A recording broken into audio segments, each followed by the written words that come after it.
హిందూ మతము అని ఒక పేరుంది కదేంది అంటారు. హిందూ మతము అన్న పేరు నిజానికి మనం పెట్టుకున్నది కాదు, ఋషిప్రోక్తము కాదు.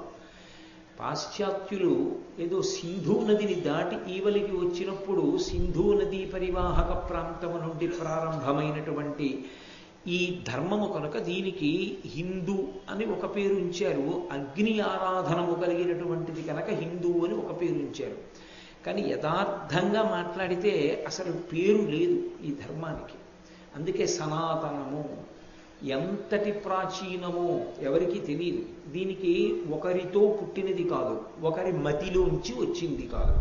ఒకరి మనసులోంచి, ఒకరి ఆలోచనలోంచి ఆవిర్భవిస్తే దాన్ని మతము అంటారు. అందుకే ఇది మతము కాదు, ఎవరో ఒకరి మనసులోంచి, ఒకరి ఆలోచనలోంచి వచ్చింది కాదు, సనాతనమైన ధర్మము. ఈశ్వరుడే మళ్ళీ జీవులు తన్ని చేరుకోవడం కోసం మార్గాన్ని సుగమం చేసి చెప్పినటువంటి వేదమును ప్రమాణముగా స్వీకరించినటువంటి ధర్మము కనుక దీనికి సనాతన ధర్మమని పేరు.